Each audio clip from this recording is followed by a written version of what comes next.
Hi, I'd like to tell you about the 4 special sets of hi-hats that I have. Starting with these, the number ones. These are my 1969 new beats. How do I know they're 1969? There's a fantastic guy that used to work for Zildjian for many years called Paul Francis. I took these cymbals along to him in Boston at the factory, and he took one look at them and realized that he said to me, the cup, i.e. the way that the hi-hats are stamped, the cup, the bell here, the shape of it, he identified that and said that's probably like 1968 or 1969 very specifically. And we figured these were probably 1969, which is why they're my 1969 new beats, which is amazing because they're the same age as me. I was born in December 1969, so these are very, very close to me because of that. They're the same age. But how did I get these? There was a dear friend of mine called Doogie Bradford, a funny, eccentric Scotsman that I met in London, and he was a drummer, but he was working in and around London, and he lived in Chelsea. He was a really brilliant raconteur. He would tell some fantastic stories and you wanted to believe them all. Many stories about John Bonham and Hendrix, and drinking stories with John Lennon, and you wanted to, and I did believe many of them. He did indeed end up working at a quite high level in the music business as a tech with Carl Palmer, and he worked with Status Quo, and he knew a lot of the guys at that time.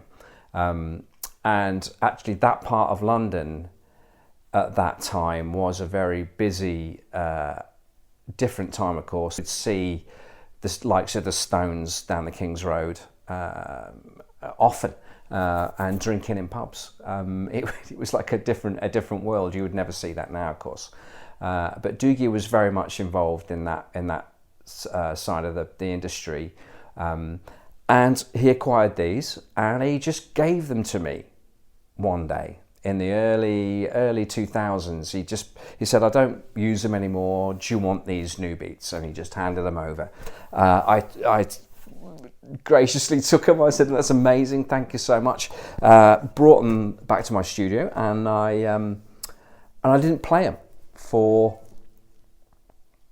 a long time, probably about 6 months, and I just put them on my stand one day and played them, and I couldn't believe my ears. They were the greatest set of hats, new beats that I'd ever played, and they are to this day. I absolutely adore them. They're so soft but bright and dark. They're just all of the kind of the menu, as it were.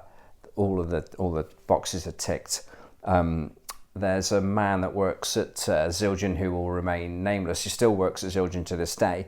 On hearing these, said they're the greatest set of hi-hats I've ever heard, which is amazing. So the impact that these hats have had on me and other people when they hear them is pretty big, and I love them a lot. I've played on a lot of recordings with these hats, and they now don't really leave my studio, these.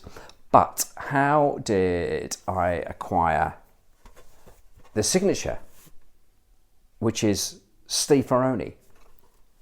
I was playing, funnily enough, down a little club in Chelsea, Lots Road, and in fact Doogie possibly could have been there that night.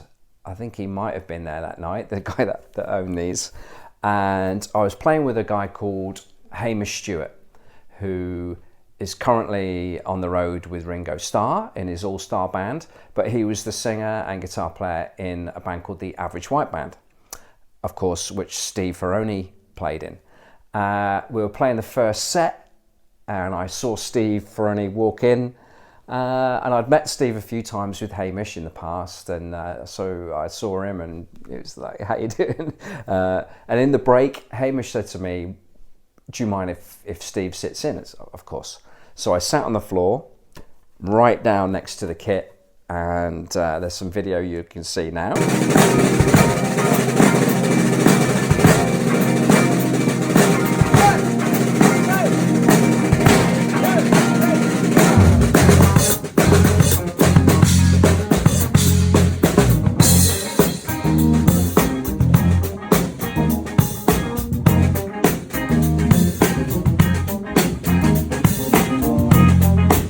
it was a great night. Just to watch that fantastic drummer lay down like he does, it was beautiful. But these are the hats that Steve played.